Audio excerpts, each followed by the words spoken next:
লিল্লাহে তাকবীর। হাজারী সাহেবের আগমন, হাজারী সাহেবের আগমন। প্রিয় ভাইরা, আপনারা জানেন যে আমি প্রতি বিভাগে একবার করে সফর করছি। তো সেই সুবাদে রংপুর বিভাগের প্রোগ্রামটা আমি লালমনিরহাটে দিয়েছি এবং আমি আশ্বস্ত হয়েছিলাম যে লালমনিরহাটের প্রোগ্রাম খুবই গোছালো হবে, সুষ্ঠু হবে, শান্ত হবে। সেটার নমুনা আলামত আমি দেখতে পাচ্ছি আলহামদুলিল্লাহ।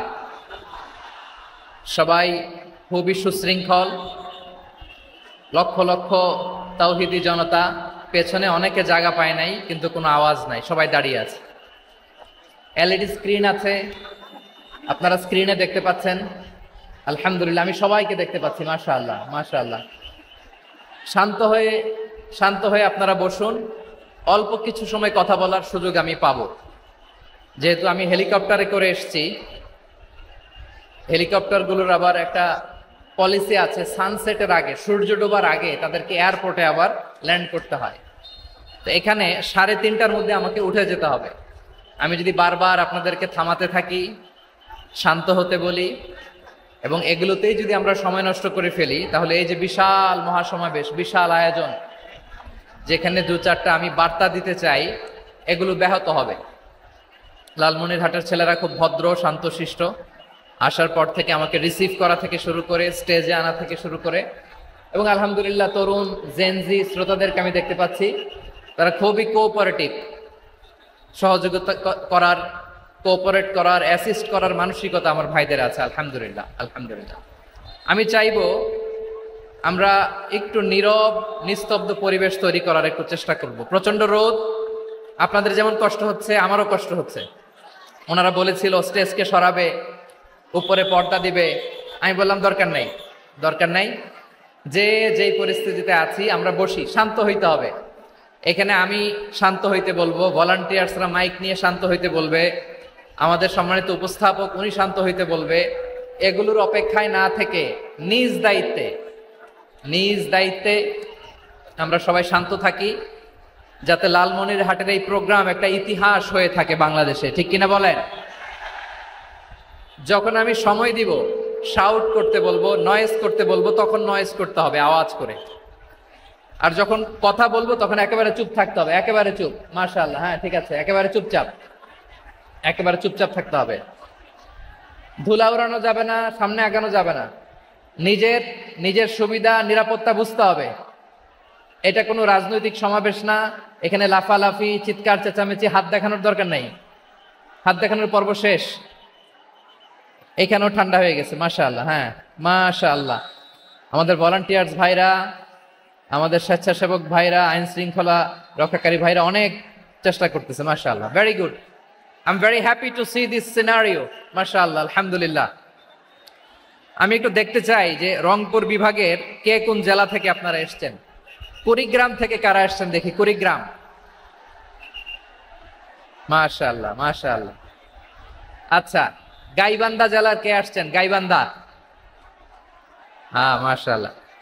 ঠাকুরগাঁও অনেকে আসছেন।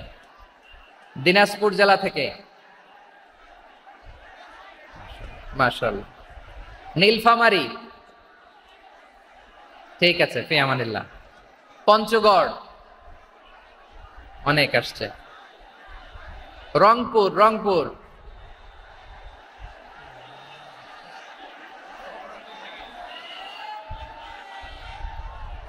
মাশাআল্লাহ মাশাআল্লাহ, ঠিক আছে। লালমনিরহাটের কারা দেখি, লালমনিরহাট,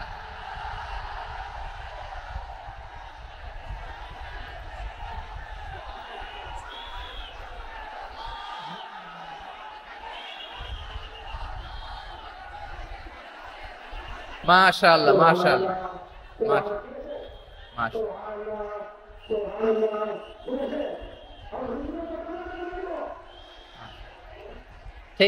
ঠিক আছে। আচ্ছা, এই রংপুর বিভাগের বাইরে থেকে অন্য জেলার কারা কারা আসছেন দেখি, তাও আছে অনেকে, মাশাআল্লাহ, ঠিক আছে।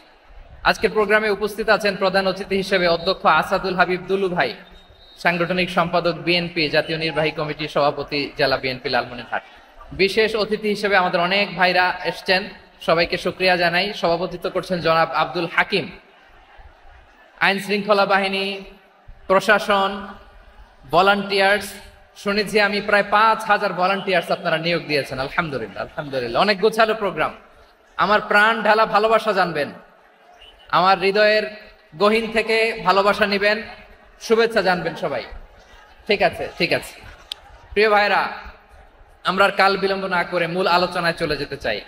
আজকে যে টপিকের উপর আমি কথা বলবো, টপিকটা হচ্ছে peaceful coexistence and communal harmony, শান্তিপূর্ণ সহাবস্থান এবং সাম্প্রদায়িক সম্প্রীতি। আমাদের বাংলাদেশে সাম্প্রদায়িক সম্প্রীতি আছে না নাই? আবহমান কাল থেকে আমরা মুসলিম, হিন্দু, বৌদ্ধ, খ্রিস্টান, পাহাড়ি, নৃগোষ্ঠী মিলেমিশে একাকার, আমরা সবাই মিলে বাংলাদেশ। আওয়াজ করে বলেন ঠিক কিনা? আমাদের পারস্পরিক সম্প্রীতি, ভালোবাসা, সৌহার্দ্যপূর্ণ আচরণ, বোঝাপড়া, এটা বেশ মজবুত, বেশ মজবুত। তবে মাঝে মাঝে আমাদের এই সম্প্রীতির ভেতরে অনেকে ফাটল ধরাতে চায়। আমরা যে সুখে আছি, শান্তিতে আছি, এটা অনেকের ভালো লাগে না, ঠিক কিনা বলেন? আমাদের মধ্যে সাম্প্রদায়িক সম্প্রীতি, সৌহার্দ্যপূর্ণ আচরণ, ভালোবাসা, এটা আবহমান কাল ধরে আছে। তার প্রমাণ, আমরা তাফসিরুল মাহফিলের আয়োজন করলে আমাদের হিন্দু ভাইরা ডিস্টার্ব করে না, ঠিক কিনা? এবং আমি যদি বলি হাত তোলেন, হিন্দু ধর্মের কারা কারা এসেছেন, কত শত কত হাজার যে হাত উঠবে, আপনি অবাক হয়ে যাবেন। আমি চাচ্ছি না হাত উঠাতে। খুলনাতে সর্বশেষ যে আমি প্রোগ্রাম করে গেলাম, সেখানে কয়েকশো হিন্দু ভাই আসছে আমাদের আলোচনা শুনতে, আলহামদুলিল্লাহ। অনেক বৌদ্ধরা আসে, অনেক খ্রিস্টানরা আসে।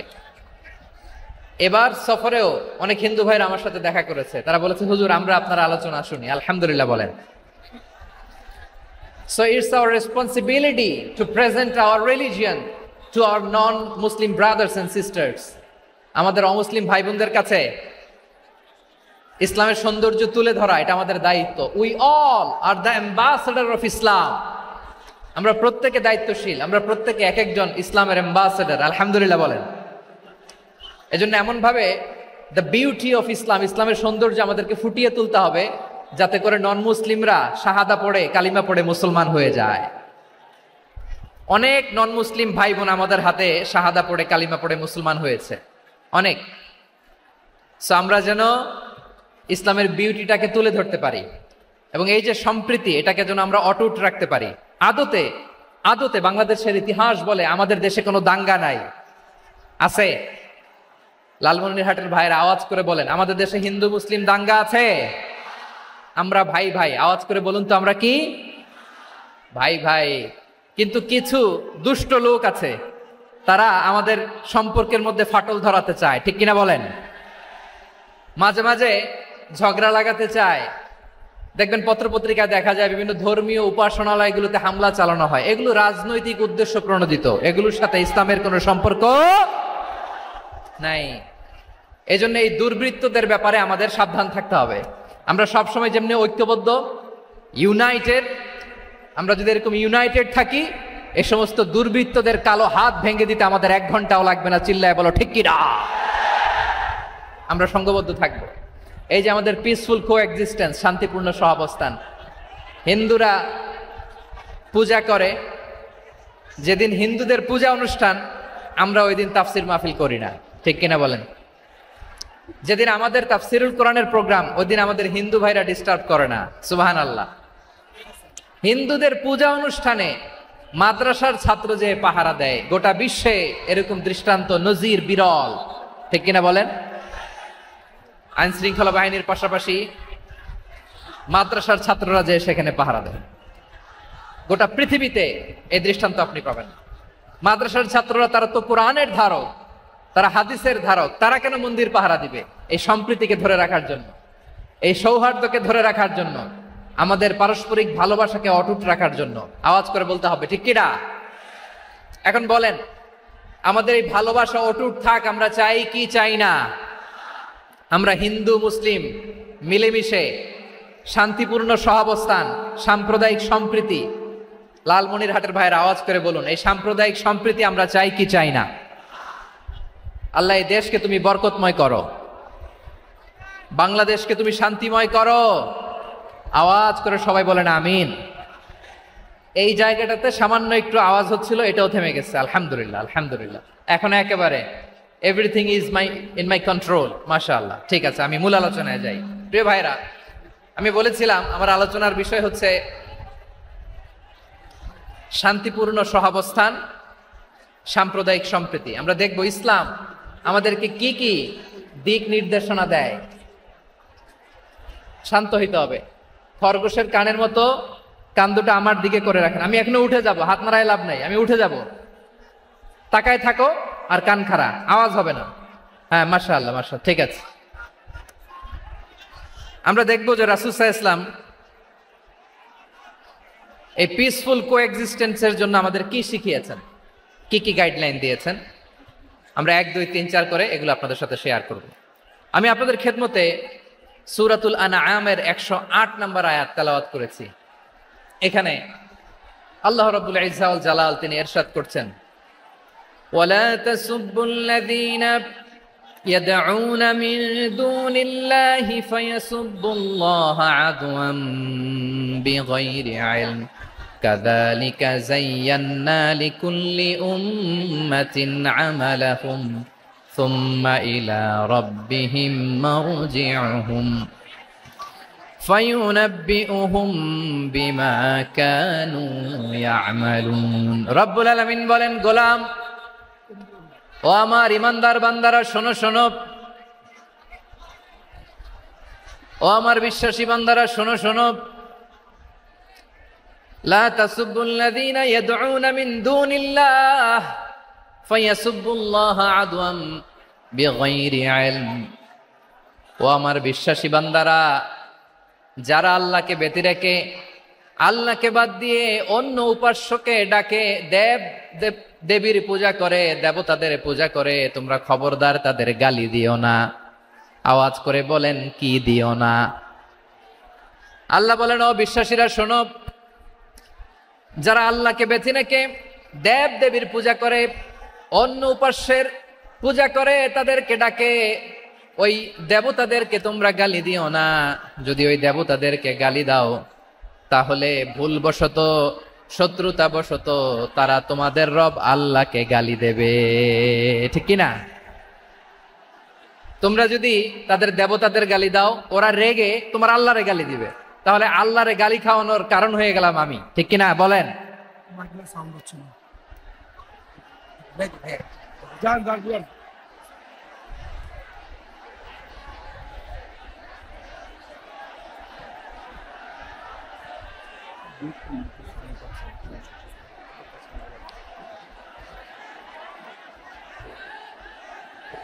সম্মানিত ভাইয়েরা, এত বিশাল প্রোগ্রাম, মাইকের একটা সেটআপ থাকে, তারগুলো অনেক সময় নড়ে যায়, ধাক্কা ধাক্কিতে ডিসপ্লেস হয়, একটু ঝামেলা হবে।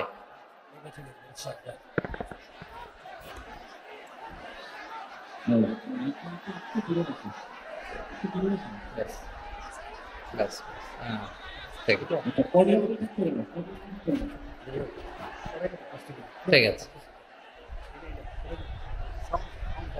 একটু একটু সমস্যা হবে মাঝে মাঝে। আপনারা শান্ত থাকলে, শান্ত থাকতে হবে। এইভাবে সাউন্ড নাই, এই নাই, এই বলতে বলতে আমার সময়ও নাই, উঠে যেতে হবে, এগুলো বোকামি। এই বিভাগীয় প্রোগ্রামগুলোতে যাই, চিৎকার চেঁচামেচি করে তোমরা আসো, সময় শেষ, আমাকে উঠে যেতে হয়। আমরা তো বঞ্চিত হলাম, গুরুত্বপূর্ণ অনেক কথা শোনাবো তোমাদের, অনেক। প্রিয় ভাইরা, আপনারা শান্ত হয়ে বসুন, শান্ত হয়ে। রব্বুল আলামিন বলেন, খবরদার বিশ্বাসীরা, আল্লাহ ছাড়া যারা অন্যান্য উপাস্যদেরকে ডাকে, দেবতাদেরকে ডাকে, তাদেরকে তোমরা গালি দিও না। ওই সমস্ত দেবতাদেরকে যদি তোমরা গালি দাও তাহলে তারা আল্লাহকে গালি দিবে, ঠিক কিনা বলেন? আমরা দেবতাদের গালি দিলে ওরা আল্লাহকে গালি দিবে।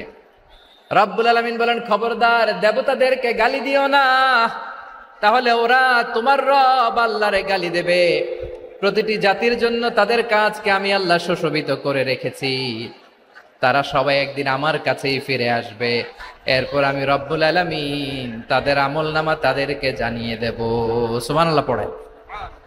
প্রিয় ভাইরা, আল্লাহ তাআলা বলেছেন খবরদার গালি দিও না। আদেশটা কার? আওয়াজ করে বলেন তো। হিন্দুদের দেবতা দেবদেবীদেরকে গালি দেওয়া যাবে না। আওয়াজ করে বলুন প্রিয় ভাইরা, এই আদেশটা কার? এই আপনাদের গলার আওয়াজ। অন্য ধর্মের দেবতাদেরকে যে গালি দেওয়া যাবে না, এই আদেশটা কার? আরো জোরে বলুন কার? গালি দিবেন কোন দেবতাকে? দিবেন? যদি দেন তাহলে ওরা আল্লাহরে গালি দিবে, তাহলে আল্লাহরে গালি খাওয়াইলো কে? আপনি। ঠিক কিনা বলেন? আমি আল্লাহকে গালি খাওয়ানোর কারণ হলাম, কারণ আমি যদি গালি না দিতাম ওরা আমার রবকে গালি দিত না। আওয়াজ করে বলেন ঠিক কিনা? তাহলে প্রিয় ভাইয়েরা, ইসলাম আমাদেরকে শিখায়, সূরাতুল আনআমের 108 নম্বর আয়াত থেকে আমরা বুঝলাম কোন ধর্মকে ছোট করা যাবে না। অন্য ধর্মকে ছোট করা মানে ইসলামকে ছোট করা। অন্য ধর্মের দেবতাকে গালি দেওয়া মানে আল্লাহকে গালি খাওয়ানো। আওয়াজ করে বলেন ঠিক কিনা? খবরদার, এটা করা যাবে না। আর অন্য ধর্মের দেবতাকে যদি আপনি গালি দেন, ওরা ইসলাম থেকে দূরে সরে যাবে। যাও ইসলামের প্রতি আকৃষ্ট হয়েছিল আর কোনোদিন ইসলামের ধারে কাছে আসবে না। আওয়াজ করে বলেন ঠিক কিনা?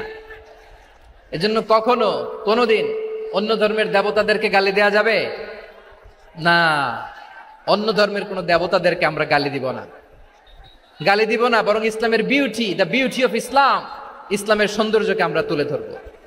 আমরা যদি বিশ্বনবী সাল্লাল্লাহু আলাইহি ওয়াসাল্লামের জীবনের দিকে তাকাই, তাহলে আমি দেখব বিষ্ণু ইসা ইসলাম মক্কাতে কিংবা মদিনাতে অন্য ধর্মের লোকদের সাথে খুব পিসফুলি লাইফ লিড করেছেন। হোক মুশরিক, হোক খ্রিস্টান, হোক ইহুদি, বিশ্বনবী সবার সাথে মিলেমিশে ছিলেন। আলহামদুলিল্লাহ বলেন। ইসলাম হচ্ছে পিসফুল রিলিজিয়ান। অন্য ধর্মের প্রতি সহনশীলতার সবক ইসলাম আমাদেরকে দেয়। কিন্তু প্রতিটি মুসলিমের এটা মনে রাখতে হবে, আল্লাহর কাছে পছন্দনীয় গ্রহণযোগ্য ধর্ম, জীবনাদর্শ একটি, সেটা হচ্ছে ইসলাম। আওয়াজ করে বলেন সেটা কি? লালমনিরহাটের ভাইয়েরা আওয়াজ করে বলুন, আল্লাহর কাছে মনোনীত ধর্ম একটি, সেটা কি? এজন্য রব্বুল আলামিন বলেন, ইন্নাদ-দীনা ইনদাল্লাহিল ইসলাম, আল্লাহর কাছে মনোনীত গ্রহণযোগ্য অ্যাকসেপ্টেড ধর্ম মতাদর্শ একটা, সেটা হলো ইসলাম। ইসলাম ছাড়া অন্য কোন ধর্ম যদি কেউ তালাশ করে, তার ওই ধর্ম আল্লাহ গ্রহণ করবে না। ওমাইয়াবতাগি গায়রাল ইসলামি দীনান ফালাই ইউকবালা মিন ওয়া হুয়া ফিল আখিরাতি মিনাল খাসিরিন।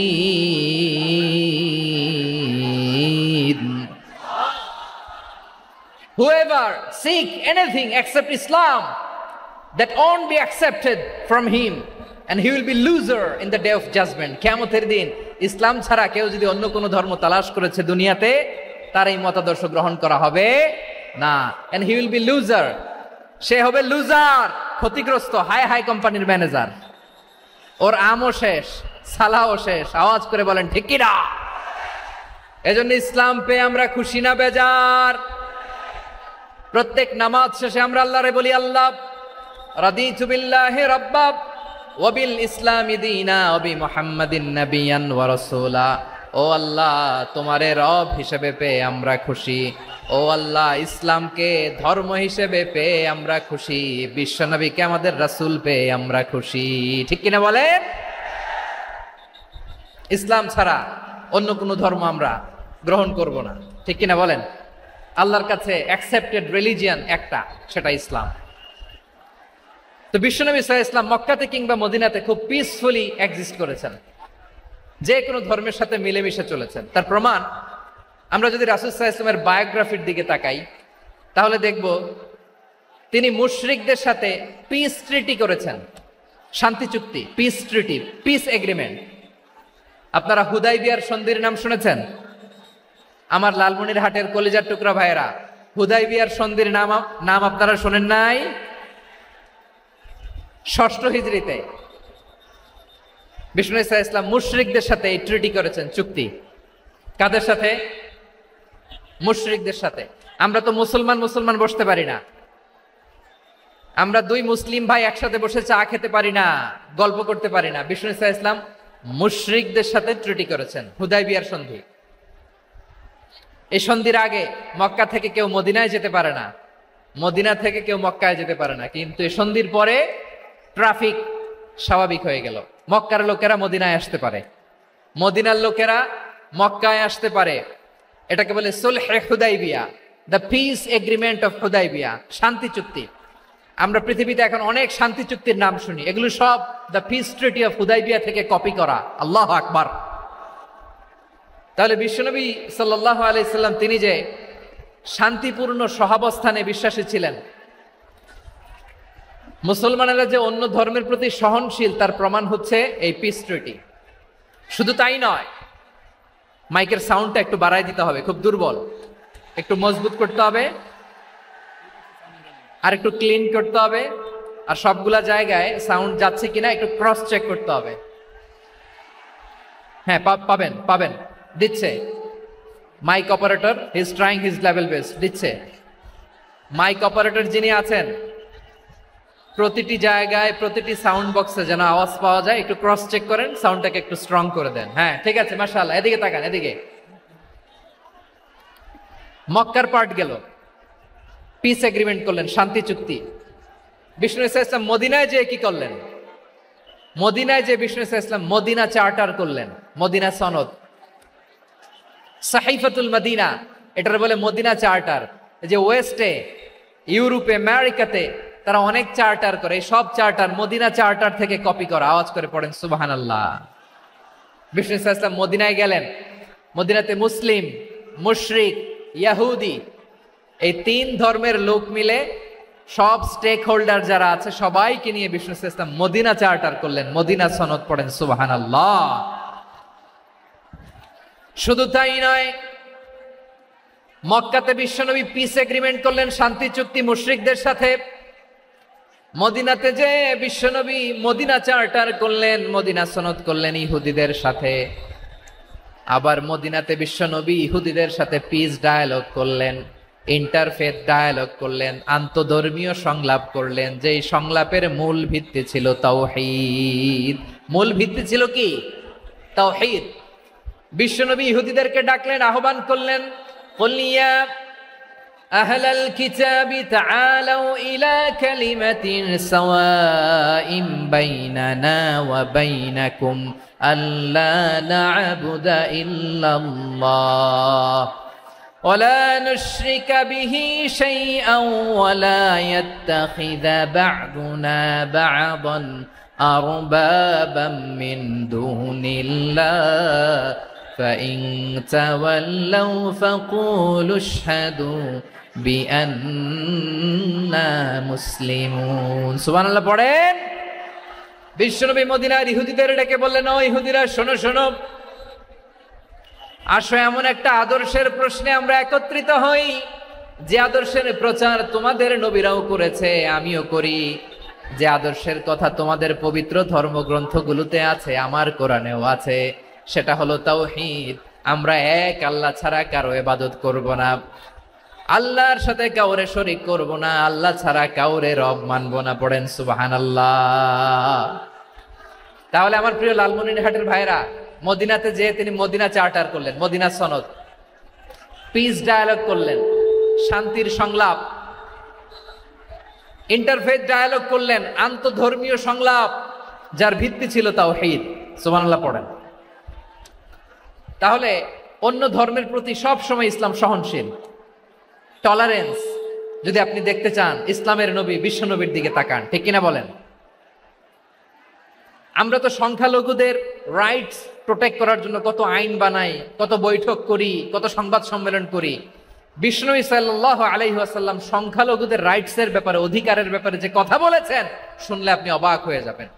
বিশ্বনবী বলেন, আলা মান যালামা মুআহাদান আও ইনতাকাসাহু আও কাল্লাফাহু ফাওকা তাআতিহি আও কাল্লাফাহু ফাওকা তাকাতিহি আও আখাযা মিনহু শাইআন বিগাইরি তিবি নাফসিন ওয়া আনা হাজিজুহু ইয়াউমাল কিয়ামা। খবরদার, জেনে রাখো, কেউ যদি কোনো সংখ্যালঘুর উপরে অত্যাচার করে, কোনো সংখ্যালঘুর প্রাপ্য থেকে যদি কেউ কাউকে ঠকায়, সংখ্যালঘুর উপর যদি কেউ কষ্ট দেয়, কোনো সংখ্যালঘুর সম্পদ যদি কেউ জোর করে কেড়ে নেয়, আমি কিয়ামতের দিন বিশ্বনবী ওই সংখ্যালঘুর পক্ষে আর ওই মুসলমানদের বিপক্ষে বাদী হয়ে দাঁড়াবো।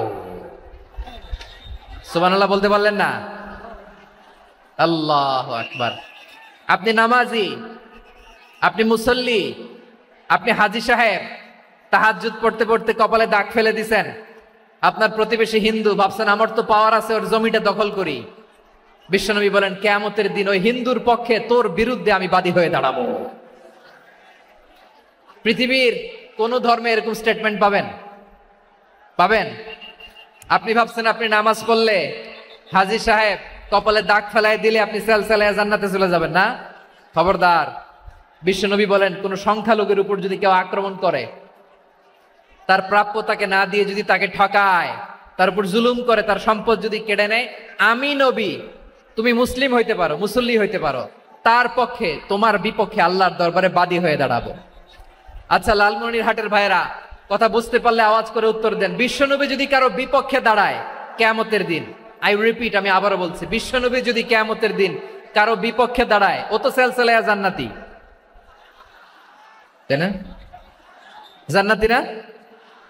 যে নবীর সুপারিশ ছাড়া জান্নাতের গেটও দেখা যাবে না, ওই নবী যদি বলে তোর বিপক্ষে আমি বাদী হয়ে দাঁড়াবো, ওই জান্নাতে আর ঢোকার কোনো সুযোগ আমাদের থাকবে? এখানেই শেষ না আমার প্রিয় লালমনিরহাটের ভাইয়েরা, এখানেই শেষ নয়। বিশ্বনবী বলেন মান কাতালা মুআহাদান, বুখারীর বর্ণনা, মান কাতালা মুআহাদান লাম ইয়ারাহ রাইহাতাল জান্নাহ। কেউ যদি, কোন মুসলিম যদি অন্যায়ভাবে কোন সংখ্যালঘুকে হত্যা করে, কোন হিন্দুকে হত্যা করে, কোন বৌদ্ধরে হত্যা করে, অন্যায়ভাবে কোন মুসলিম যদি কোন সংখ্যালঘুরে হত্যা করে, জান্নাতে যাওয়া তো দূরের কথা, ওই মুসলিম জান্নাতের ঘ্রাণও পাবে না। সহিহ বুখারীর বর্ণনা, মান কাতালা মুআহাদান লাম ইয়ারাহ রাইহাতাল জান্নাহ ওয়া ইন্না রিহাহা লা ইউজাদু মিন মাসিরাতি 40 আমা। যে জান্নাতের ঘ্রাণ 40 বছর দূরের রাস্তা থেকেই পাওয়া যায়। সুবহানাল্লাহ পড়েন। প্রিয় ভাইরা, এখান থেকে জান্নাতে পৌঁছতে লাগবে 40 বছর। এত দূর। কত বছর? সবাই বলেন কত বছর? এখান থেকে জান্নাতে পৌঁছতে লাগবে 40 বছর। এত দূরে থাকতেই জান্নাতের ঘ্রাণ আপনার নাকে এসে ধাক্কা মারবে। বিশ্বনবী বলেন যে ব্যক্তি কোন সংখ্যালঘুকে হত্যা করে, জান্নাতের ঘ্রাণ তো পাবেই, জান্নাতে তো ঢুকতে পারবেই না, জান্নাতের ঘ্রাণও তার নাকে লাগবে না। পড়েন নাউযুবিল্লাহ। তাহলে সংখ্যালঘুদের ব্যাপারে ইসলামে অধিকার দেয়া আছে না নাই? লালমনিরহাটের ভাইয়ের আওয়াজ করে বলেন আমার সংখ্যালঘু হিন্দু ভাইদের রাইটস, অধিকার আমাদের ইসলামে প্রোটেক্টেড আছে না নাই? এখানেই শেষ না। বিষ্ণু ইসলাম আপনার অমুসলিম প্রতিবেশীর সাথে ভালো আচরণ করতে বলেছে। আমাদের হয় না এটা মুসলিম পাড়া, ওটা বৌদ্ধ পাড়া, হয় না? অনেক সময় হয় না এটা আমাদের মুসলিম পাড়া, ওইটা হিন্দু পাড়া, এরকম আছে না নাই? লালমনিরহাটে নাই না? আছে? হিন্দু যদি আপনার প্রতিবেশী হয় কি করবেন? ওরে কষ্ট দিবেন নাকি? কেন? ও তো হিন্দু, ও তো আমার আল্লাহরে ডাকে না, ওরে কষ্ট দিলে জায়েজ হবে না? খবরদার। বিষ্ণু ইসলাম বলেন মান কানা ইউমিনু বিল্লাহ ওয়াল ইয়াউমিল আখির ফালিউকরিম জারাহ। যে আল্লাহ বিশ্বাস করে আর আখিরাতে বিশ্বাস করে, সেজন্য প্রতিবেশীর সাথে ভালো আচরণ করে। সুবহানাল্লাহ। কলিজা জুড়ায় যায় না আমার নবীর কথাগুলো শুনলে? যে আল্লাহ বিশ্বাস করে, যে আখিরাতে বিশ্বাস করে, সেজন্য প্রতিবেশীর সাথে ভালো আচরণ করে। এখানে বলছে মুসলিম প্রতিবেশী, বলছে নামাজি প্রতিবেশী, বলছে আল্লাহওয়ালা প্রতিবেশী, বলছে না। প্রতিবেশী আস্তিক হোক নাস্তিক হোক, প্রতিবেশী মুমিন হোক মুশরিক হোক, প্রতিবেশী হইলেই তার সাথে ভালো আচরণের দরকার আছে না নাই? আমার প্রিয় লালমনিরহাটের ভাইয়েরা, বিষ্ণু ইসলাম ওনার ইহুদি প্রতিবেশীদের দেখাশোনা করতেন। আওয়াজ না শোনা যাক, আমারও তো দেখা যায়, আমারও তো দেখা যায়। তাকায় থাকেন, তাকায় থাকলে সওয়াব হবে। কোরআনের কথা যেখান থেকে হয় এদিকে তাকায় থাকলেই বরকত। তাকায় থাকেন। জি জি, মাইক, আমি তো আর মাইক ঠিক করতে আসি না এদিকে, এই মাইক ঠিক করব, ওই মাইক ঠিক করব, ওদিকে পাইলট বলবে হুজুর চলে আসেন। জি বসুন, বসুন, মাশাআল্লাহ। হ্যাঁ খুব শান্ত, ঠিক আছে। পুলিশ ভাইরা না খেয়ে দিনরাত আপনারা যাতে সুশৃঙ্খল একটা প্রোগ্রাম উপহার পান, এটাই চেষ্টা করতেছে। আপনাদেরকে কষ্ট দিতে আসে নাই, একটু একটু সহযোগিতা করেন। জি মাশাআল্লাহ, হ্যাঁ ঠিক আছে। আমার প্রিয় ভাইরা, প্রতিবেশী আস্তিক হোক নাস্তিক হোক, মুসলিম হোক হিন্দু হোক, তার সাথে ভালো আচরণ করতে হবে। বিষ্ণু ঈসা ইসলাম ওনার ইহুদি প্রতিবেশীর বাসায় যেতেন। কোন প্রতিবেশী? ইহুদি। আওয়াজ করে বলেন, কোন প্রতিবেশী? ইহুদি। এক ইহুদি কিশোর বিষ্ণু ঈসা ইসলামের খেদমত করতে, ইহুদি ছেলে আমার নবীর খেদমত করতো, তারা ছিল নবীর প্রতিবেশী। তো অনেকদিন হয় ইহুদি ছেলেটা আসে না। বিষ্ণুনবী খোঁজ দিলেন, ঘটনা কি? একটা ইহুদি ছেলে না আমার খেদমতে আসতো, ছেলেটা কই? খোঁজ নিয়ে জানলেন ছেলেটা অসুস্থ। বিষ্ণু ঈসা ইসলাম ওই ইহুদির বাড়িতে চলে গেলেন ওই ছেলেটাকে দেখা করার জন্য, ভিজিট করার জন্য। সুবহানাল্লাহ পড়বেন না? গেলেন, যে দেখে ইহুদি ছেলেটা মুমূর্ষ, যান যান যায় যায় ভাব, বিছানায় পড়ে আছে, তার বাবা দাঁড়ানো। বিশ্বনবী তার মাথার পাশে বসলেন, মাথায় হাত বুলিয়ে দিলেন, আর ছেলেটাকে বললেন, আসলিম, হে ইহুদি ছেলে, আসলিম, ইসলাম ধর্ম গ্রহণ করো। তো ছোট্ট ছেলে ভাবে আমরা ইহুদি, এখন ইসলাম ধর্ম গ্রহণ করলে আব্বা যদি বকা দেয়। ফানাযারা ইলা ওয়াজহি আবি, ছেলেটা তার বাবার চেহারার দিকে তাকালো, দেখি আব্বা কি কয়। আব্বা যদি বলে তাইলে ইসলাম ধর্ম গ্রহণ করব। ইহুদি ছেলেটা তার বাবার দিকে যখন তাকালো, ওর বাবা বলে, আতি আবুল কাসিম, আবুল কাসিম যা বলে তাই করো। আবুল কাসিম হচ্ছে বিষ্ণু ঈসা ইসলামের একটা কুনিয়াত, উপনাম। আমার রাসূলের বড় ছেলের নাম ছিল কাসেম। যেমন দেখবেন আমাদের এলাকায় কারো ছেলের বড় ছেলের নাম যদি হয় আব্দুল্লাহ, এরা আব্দুল্লাহর বাপ বলে ডাকে। কারো বড় মেয়ের নাম যদি হয় ফাতেমা, এরা কি ডাকে? ফাতেমার বাপ বলে না? তো বিষ্ণু ঈসা ইসলামের বড় ছেলের নাম ছিল কাসেম। ইহুদি বাবা বলল, আতি আবুল কাসেম, আবুল কাসেম যা বলে তাই শোনো, মানে মোহাম্মদ যা বলে তাই শোনো। এই কথা শুনে ছেলে সাহস পাইছে, ছেলে আবার পড়তে আরম্ভ করলো, আশহাদু আল্লাহ ইলাহা ইল্লাল্লাহ ওয়া আশহাদু আন্না মুহাম্মাদার রাসূলুল্লাহ, পড়েন আল্লাহু আকবার।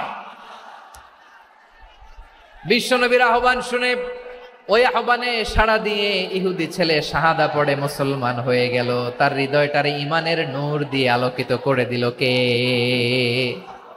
প্রিয় ভাইরা, এবার রাসূল সাল্লাল্লাহু আলাইহি ওয়াসাল্লাম বের হয়ে আসলেন ঘর থেকে, আর বললেন, আলহামদুলিল্লাহিল্লাযী আনকাযাহু মিনান নার, প্রশংসা সে আল্লাহর যে আল্লাহ জাহান্নামে চলে যাচ্ছিল প্রায় এমন একটা লোককে মুহূর্তের মধ্যে কালেমায়ে শাহাদাতের বদৌলতে জান্নাতি বানায় দিলেন। আওয়াজ করে পড়েন সুবহানাল্লাহ।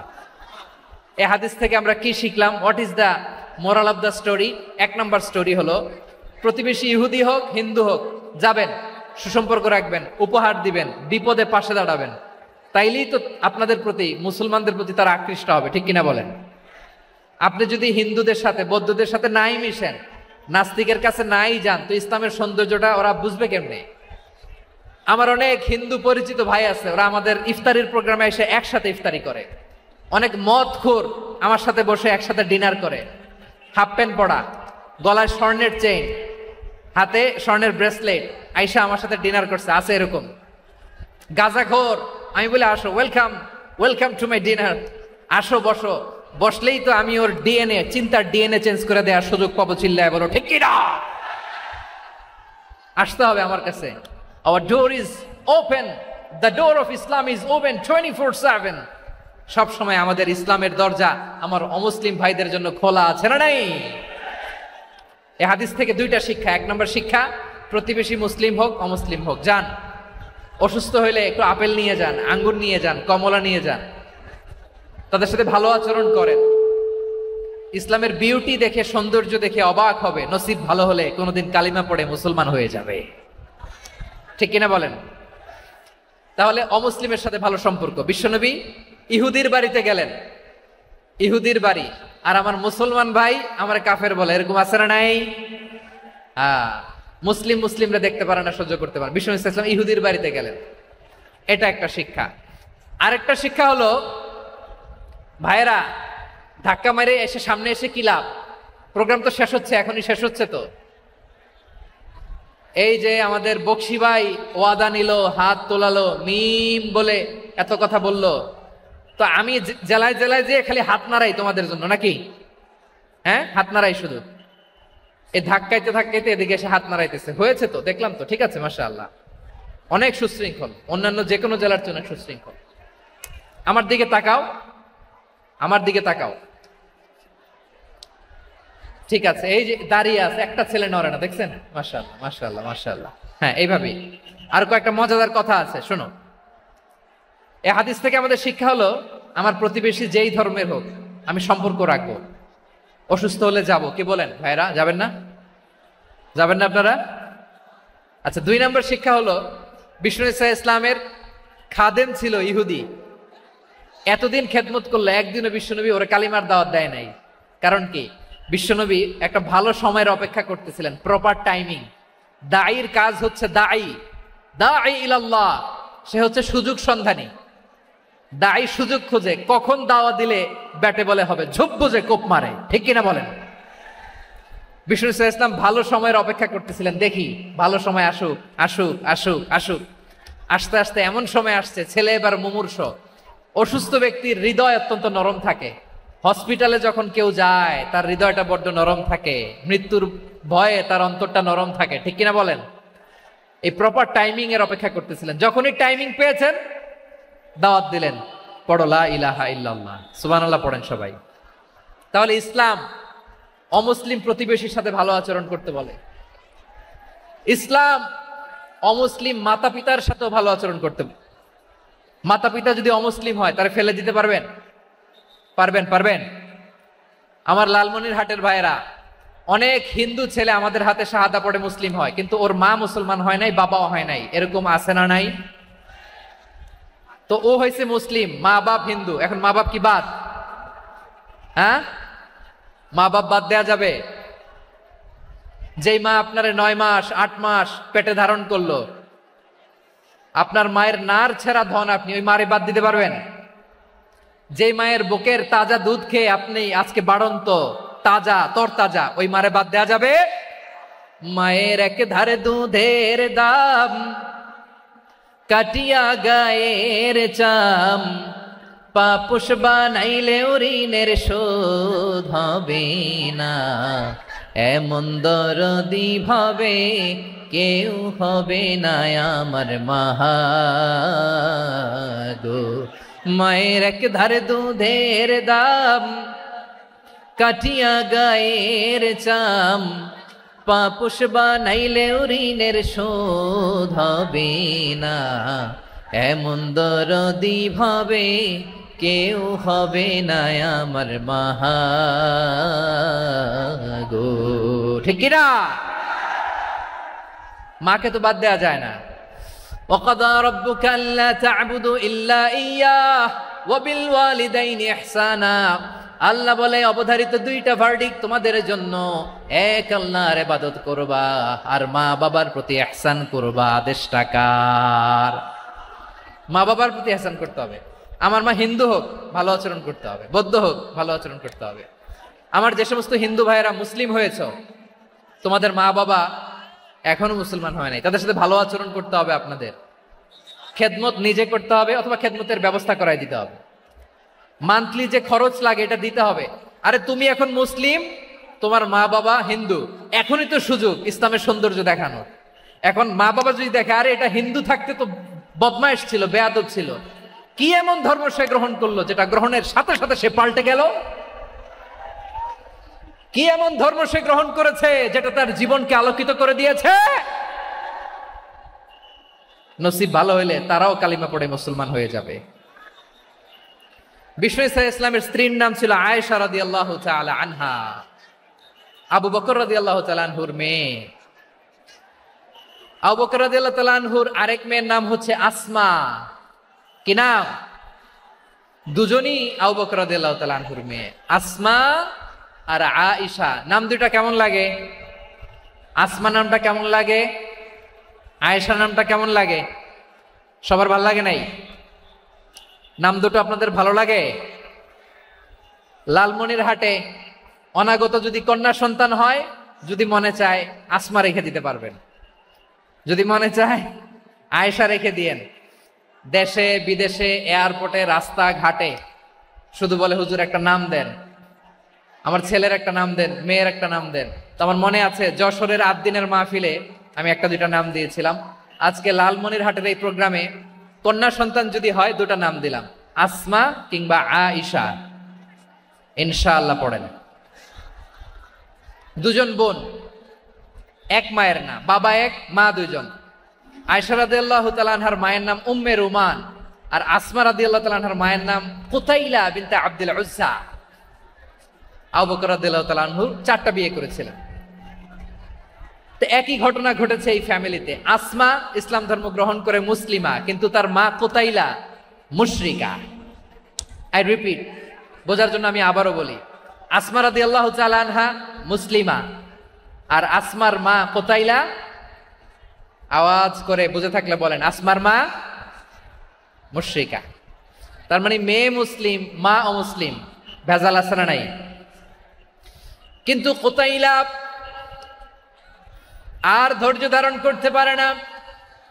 নার ছেড়া ধন, কলিজার টুকরা ধন, কলিজার টুকরা সন্তান আসমারে দেখতে বড্ড মন চায়। সাইয়েদনা আসমা রাদিয়াল্লাহু তাআলা আনহা মক্কা থেকে হিজরত করে মদিনায় চলে গেলেন হুদাইবিয়ার পর। যখন মক্কা মদিনার ট্রাফিক স্বাভাবিক হলো, মক্কার লোক মদিনায় যায়, মদিনার লোক মক্কায় আসে। কুতাইলা কলিজার টুকরা সন্তান আসমারে দেখার জন্য কিছু উপহার নিয়ে বিশাল মরুপথ পাড়ি দিয়ে মক্কা থেকে মদিনায় যায়। সুবহানাল্লাহ বলেন। এখন মা আসছে মেয়ের সাথে দেখা করতে, মেয়ে তো আর দেখা দেয় না। মেয়ে ভাবছে আমার মা তো মুশরিকা, অপবিত্রা, তার সাথে কি দেখা দেয়া যাবে? বিশ্বনবীর দরবারে চলে গেলেন। সুবহানাল্লাহ বলেন। কি সৌভাগ্যবান ছিল তারা, মাসলা জানার দরকার হলেই নবীর দরবারে চলে যেত। ঘরে বউয়ের সাথে ঝগড়া হলে নবীর দরবারে চলে যেত। অনেক সাহাবী বলে আমার পেটে ক্ষুধা লাগলো আমি নবীর কাছে চলে যেতাম, কারণ নবীর চেহারার দিকে তাকালেই আমার পেটের ক্ষুধা মিটে যেত।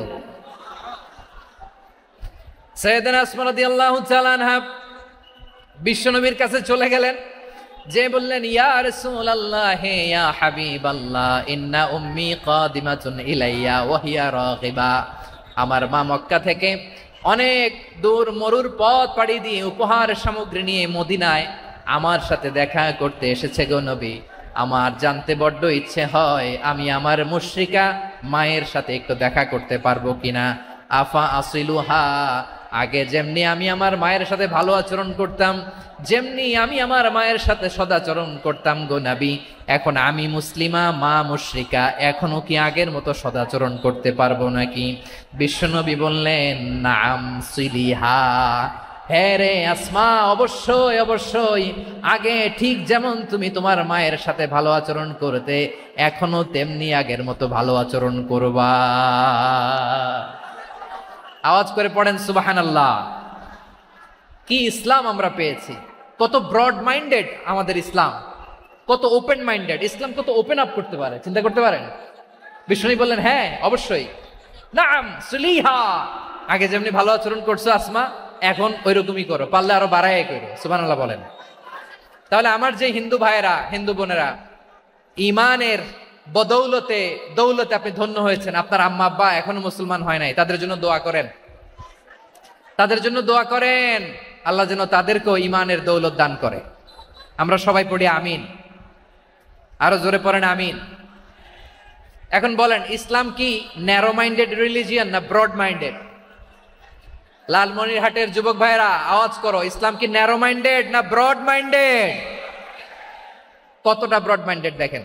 বিশ্বনবী সাল্লাল্লাহু আলাইহি সাল্লাম অমুসলিমরা যদি নবীকে উপহার দিত, ওই উপহারও বিশ্বনবী গ্রহণ করতেন। সুবহানাল্লাহ পড়েন। আপনার অমুসলিম বন্ধু যদি উপহার দেয় সেটাও আপনি নিতে পারবেন, যেটা নেওয়া জায়েজ। কিন্তু আপনার বন্ধু যদি আপনার মদের বোতল দেয়, নিতে পারবেন? হ্যাঁ, মদের বোতল দিলে পারবেন না। আপনার বন্ধু যদি আপনার পর্ক দেয়, পর্ক শুকরের গোশত মিশ্রিত কোনো খাবার, ওটা নিতে পারবেন না। হালাল যে কোনো জিনিস নিতে পারবেন। বিশ্বনবী সাল্লাল্লাহু আলাইহি ওয়াসাল্লাম অমুসলিমদের দেয়া হাদিয়া গ্রহণ করতেন। কেমন নবী ছিলেন, আমার নবীরে চিনে নেন, আমার নবীর অ্যাটিটিউড জেনে নেন। বিশ্বনবী সাল্লাল্লাহু আলাইহি ওয়াসাল্লাম যখন কোনো জনপদে যেতেন 3টা অপশন নিয়ে যেতেন। প্রিয় ভাইয়েরা আওয়াজ করে বলতে হবে, কোন জনপদে গেলে আমার নবীর অপশন থাকতো কয়টা? আমার মতো 3 আঙ্গুল উঁচু করে দেখান আর বলুন আমার নবী কোন জনপদে গেলে কয়টা অপশন নিয়ে যেতেন? 1 নাম্বার অপশন আসলিম তাসলাম। নতুন এলাকায় গেলে বলতেন আসলিম তাসলাম, ইসলাম ধর্ম গ্রহণ করো, শান্তিতে থাকবা, আমার ভাই হয়ে যাবা, আমরা ভাই ভাই, ইসলাম মানো, আমরা ভাই ভাই। অপশন নাম্বার কত? 1। যদি বলে না ইসলাম মানবো না, ওকে, অপশন নাম্বার 2, মুসলিম হওয়ার দরকার নাই, লা ইকরাহা ফিদ্দিন, ইসলামে কোনো বাড়াবাড়ি নাই। খ্রিস্টান আছো থাকো, বৌদ্ধ আছো থাকো, ইহুদি থাকতে চাও থাকো, কিন্তু আমরা যেহেতু রিজিওনাল সুপার পাওয়ার, আমাদের আন্ডারে থাকো, ট্যাক্স দিয়া থাকো, এটার বলে জিজিয়া। আলেম যারা আছেন বুঝবেন এটার আরবিতে কি বলে, জিজিয়া। You pay us the tax, we will give you the security. তোমরা ট্যাক্স দিবা, আমরা সিকিউরিটি দিব, আমাদের আওতায় থাকবা, কেউ তোমাদেরকে আক্রমণ করতে পারবে না, আমরা নিরাপত্তা দিব। সুবহানাল্লাহ বলেন। এটা অপশন নাম্বার কত? আচ্ছা বুঝে থাকলে বলেন, 1 নাম্বার অপশন কি ছিল? ইসলাম। ইসলাম মানো শান্তিতে থাকবা, ভাই ভাই, আমরা ভাই ভাই। অপশন নাম্বার 2, ট্যাক্স দাও, আমরা নিরাপত্তা দিব, মুসলিম হওয়া লাগবে না। এখন 1 নাম্বারও মানে না, 2 নাম্বারও মানে না, মুসলিম হব না, ভালো, খ্রিস্টান থাকো, ট্যাক্স দাও, আমরা সিকিউরিটি দিব না, এটাও মানি না। বিষ্ণু বলেন তাহলে তলোয়ার আমাদের আর তোমাদের মাঝে ফায়সালা করবে, মুসলিমও হব না, ট্যাক্স দিবা, নিরাপত্তা দিব, আমরা সুপার পাওয়ার, আমাদের আন্ডারে থাকবে, এইটাও না। তাহলে তোমাদেরকে তো আমরা বিশ্বাস করতে পারি না, কখন না কখন বিশ্বাসঘাতকতা করো, কার সাথে মিলে হাত মিলাও, তলোয়ার আমাদের মাঝে ফায়সালা করবে। তখন তিনি জেহাদের সশস্ত্র সংগ্রামের ঘোষণা দিতেন। সুবহানাল্লাহ পড়েন। দেখেন পশ্চিমারা জেহাদকে এইভাবে চিত্রায়িত করে না, ওরা জেহাদ বলতে বুঝায় তলোয়ার, হাত কাটো, গলা কাটো, না, জেহাদ সশস্ত্র সংগ্রাম 3 নম্বরে। অধিকাংশ ক্ষেত্রেই বিশ্বনবীর সুন্দর আচরণ দেখে, আরে আমার নবীর যে নুরানি চেহারা, অনেকে তো কেবল সিরেফ চেহারাটা দেখেই কালিমা পড়ে মুসলমান হয়ে গিয়েছে। যারা মুসলিম হয় নাই তারা তাদের ইসলামেই বলবৎ ছিল, ট্যাক্স দিয়ে ইসলামের আন্ডারে ছিল। যারা এটাও মানে নাই ওইটাও মানে নাই, তাদের বিরুদ্ধে জেহাদ।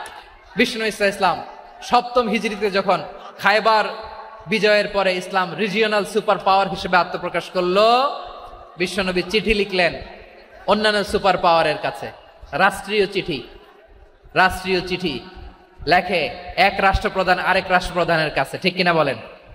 জানেন না আপনারা? এই যে 24-এর ছাত্র নাগরিক অভ্যুত্থানে, এই অভ্যুত্থান যখন শুরু হয়, আমি তখন সাউথ আফ্রিকাতে, একটা স্ট্যাটাস দিয়েছিলাম, কোটা নয় গোটা দেশ সংস্কার করা লাগবে।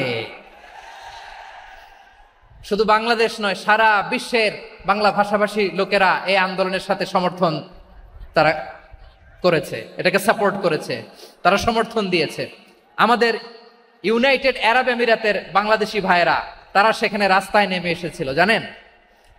ওইখানে ডেমনস্ট্রেশন করা যায় না, সেখানকার সরকার তাদেরকে যাবজ্জীবন দিয়েছিল। তখন আমাদের এই যে প্রধান উপদেষ্টা ডক্টর মোহাম্মদ ইউনূস সরাসরি G2G বলে, এটা G2G, government to government, G2G, উনি চিঠি লিখলেন যে তাদেরকে, ইউর হাইনেস, হে সম্মানিত আমির, আপনি আমার এই চিঠির কারণে আমার সম্মানে এই 53 জন বাংলাদেশিকে মাফ করে দেন। এই চিঠির বদৌলতে বেকসুর খালাস পেয়ে গিয়েছিল আমাদের ভাইরা, জানেন না এই ঘটনা আপনারা? তাহলে গভর্নমেন্ট টু গভর্নমেন্ট চিঠি দেওয়া হয়। 7ম হিজরিতে বিষ্ণু ইসলাম সব সুপার পাওয়ারের কাছে চিঠি দিলেন, রোমান সম্রাটের কাছে, পারস্য অধিপতির কাছে, মিশরের অধিপতির কাছে, সবার কাছে চিঠি লিখলেন। চিঠির ভাষা ছিল এরকম, মিন মুহাম্মাদিন রাসূলিল্লাহ ইলা মুকাওকিস আযীমিল কিবত, মুহাম্মদ রাসূলুল্লাহর পক্ষ থেকে মিশরের বাদশার কাছে, আসলিম তাসলাম, ইসলাম মানো শান্তিতে থাকবা, সালামুন আলা মান ইত্তাবা আল হুদা, শান্তি তার জন্য যে হেদায়েতের অনুসরণ করে। সুবহানাল্লাহ পড়েন। তো এই চিঠি অনেকে ভালোভাবে রিসিভ করেছে, অনেকে এই চিঠি পাওয়ার পরে নবীর কাছে আবার ইন রিটার্ন উপহার পাঠিয়েছে।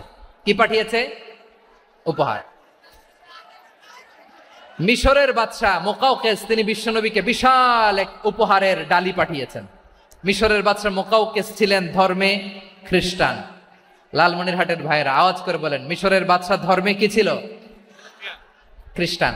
কি উপহার দিয়েছিল আমার নবীকে? শুনতে মনে চায়? আওয়াজ নাই লালমনিরহাটের গলায়, শুনতে মনে যায়? 1000 স্বর্ণ মুদ্রা, 1000 স্বর্ণ মুদ্রা।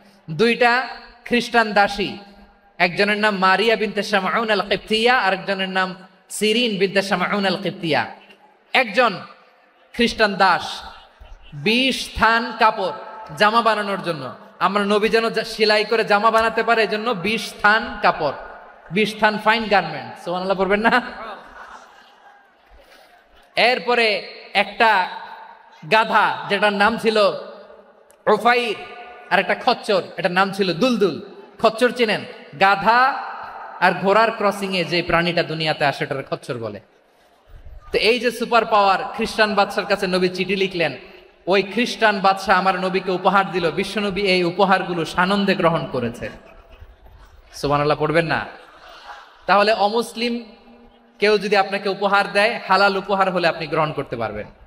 অনুরূপভাবে পারস্যের বাদশা, রোম সম্রাট বিশ্বনবীকে উপহার পাঠিয়েছেন, আমার নবী সবগুলো উপহার গিফট গ্রহণ করেছেন। সুবহানাল্লাহ বলেন। তাহলে প্রিয় লালমনিরহাট, আওয়াজ করে বলুন, ইসলাম কি ন্যারো মাইন্ডেড রিলিজিয়ন না ব্রড মাইন্ডেড? আম্মাজান আয়েশার কাছে মাসালা জানতে চায় মেয়েরা, হে আম্মাজান, অগ্নি উপাসকেরা তাদের ঈদের দিন নওরোজের সময় আমাদেরকে পাখি দেয়, নেওয়া যাবে? উনি বললেন, ওরা জবাই করে দিলে নেওয়া যাবে না, কিন্তু ওরা যদি ফলমূল এরকম খাবার দেয় এগুলো নেওয়া যাবে। তার মানে অমুসলিমদের দেয়া উপহার এটা গ্রহণ করা যায়। সুবহানাল্লাহ বলেন। শুধু তাই নয়, বিষ্ণু ঈসা ইসলাম অমুসলিমদের সাথে আর্থিক লেনদেনও করেছেন, ফিনান্সিয়াল ডিলিং করেছেন। অমুসলিমদের সাথে প্রয়োজনে আপনি ফিনান্সিয়াল ডিলিং করতে পারবেন। আমরা প্রায় দেখি বাজারের মিষ্টির দোকানগুলো আমার হিন্দু ভাইদের।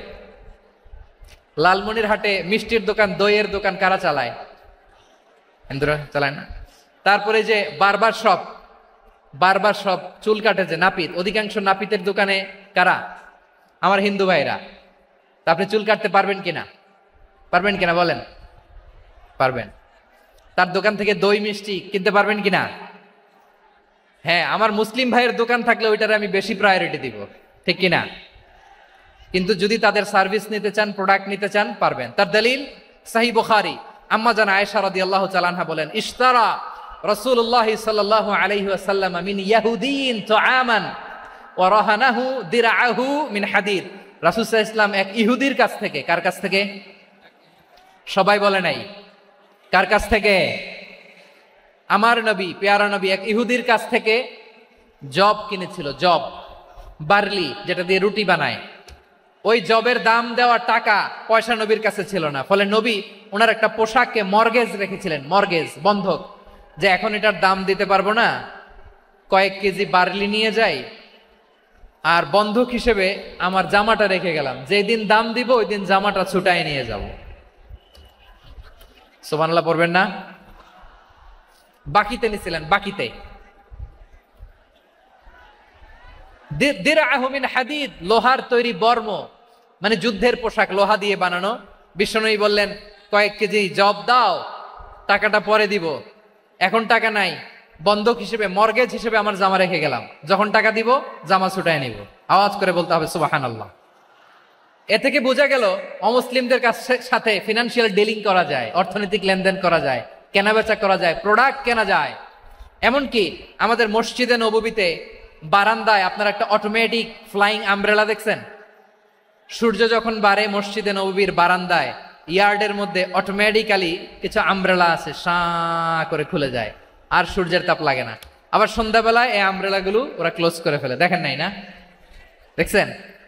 এই মসজিদে নববীকে সর্বোচ্চ উন্নত মানের কনস্ট্রাকশন ইনফ্রাস্ট্রাকচারে ডেভেলপ করার জন্য কর্তৃপক্ষ কিছু অমুসলিম ইঞ্জিনিয়ারের, ডিজাইনারের সহায়তা নিয়েছিল। সুবহানাল্লাহ বলেন।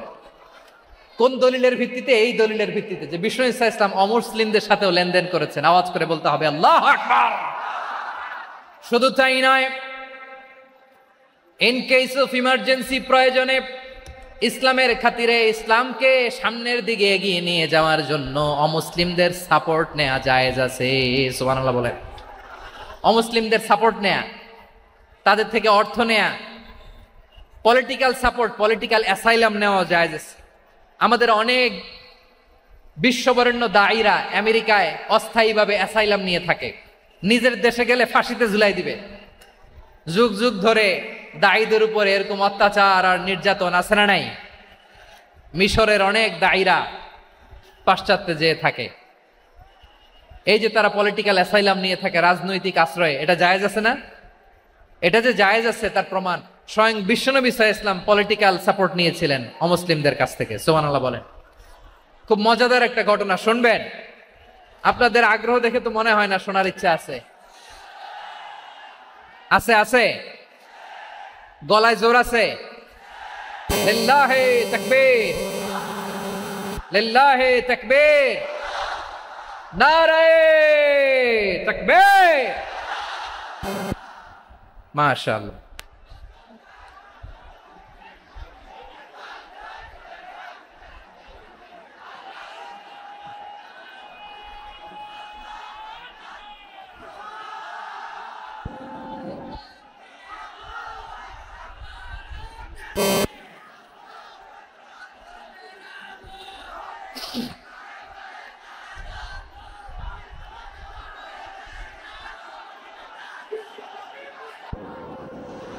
মাশাআল্লাহ মাশাআল্লাহ। থামুন থামুন আমার ভাইরা, বিশ্বনবীর বয়স তখন প্রায় 51 বছর। কত বছর? বিশ্বনবীর সবচেয়ে কাছের মানুষ খাদিজা রাদিয়াল্লাহু তাআলা আনহা ইন্তেকাল করেছেন। বিশ্বনবী বড্ড কষ্ট পেলেন, হৃদয়টা ভেঙে খান খান। যিনি ঘরের ভেতরে বিশ্বনবীকে সান্ত্বনা দিতেন, ভালোবাসা দিতেন, বাইরে গেলে কুরাইশরা বকাঝকা করে, অত্যাচার করে, কিন্তু আম্মাজান খাদিজা রাদিয়াল্লাহু তাআলা আনহা ঘরটারে এমন শান্তির নীড় বানায় রেখেছেন, এই ঘরের ভিতরে ঢুকলে বিশ্বনবীর কলিজাটা ঠান্ডা হয়ে যেত।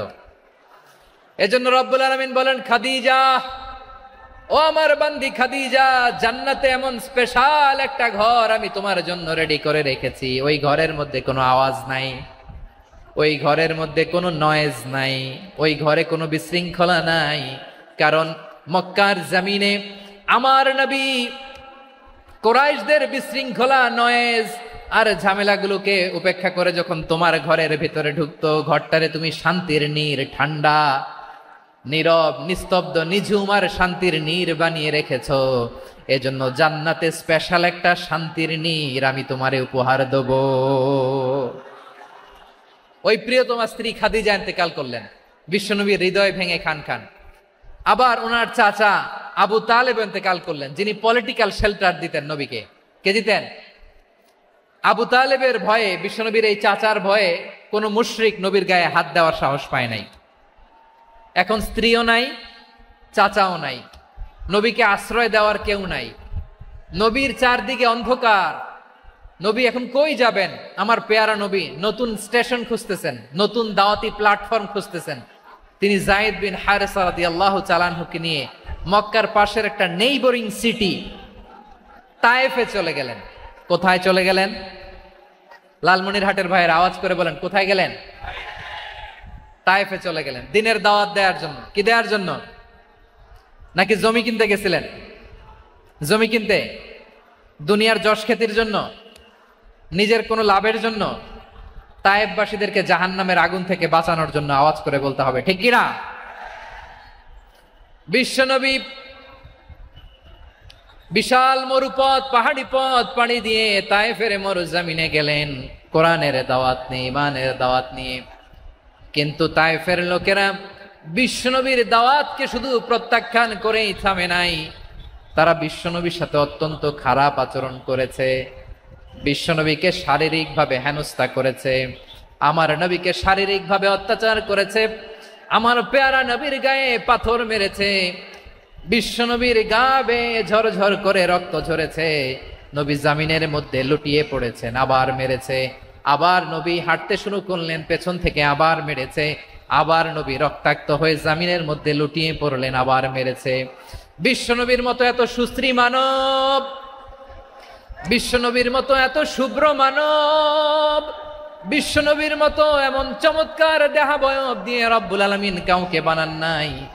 এরকম চমৎকার মানুষটাকে তারা তায়েফের ওই জমিনে রক্তাক্ত করেছে। বিশ্বনবী দুনিয়ার কোনো স্বার্থের জন্য সেখানে যান নাই, নিজের কোনো লাভের জন্য, প্রাপ্তির জন্য যান নাই, তায়েফবাসীদের জাহান্নামের আগুন থেকে বাঁচাতে গিয়েছেন। ঠিক কিনা বলেন? খেয়ে না খেয়ে দিন প্রচারের কাজে নিজেকে দিয়েছ বিলিয়ে, তায়েফের কাফিরেরা চিনল না সে আলো, দুষ্ট ছেলেদের পিছু দিল লেলিয়ে, পাথরের আঘাতে ক্ষত বিক্ষত হয়ে সারা শরীর থেকে রক্ত ঝরে, হে রাসূল তোমাকে ভুলি আমি কেমন করে, হে রাসূল তোমাকে ভুলি আমি কেমন করে। পারেন না আপনারা?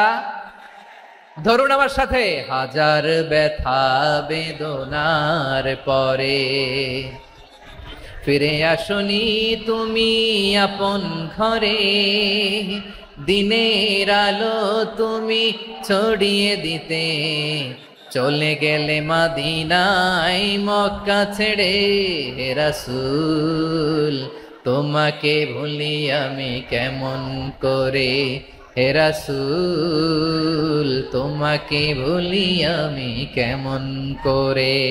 ঠিক কিনা বলে? প্রিয় ভাইরা, তায়েফের ছেলেরা নবীকে রক্তাক্ত করলো। আমার নবী কই যাবে? কই যাবে? মক্কায় জায়গা নাই, তায়েফে জায়গা নাই। তায়েফ থেকে ভারাক্রান্ত মন নিয়ে আমার নবী মক্কায় ফিরে আসলেন। বিশ্ব নবী মক্কায় ঢুকতে পারেন না।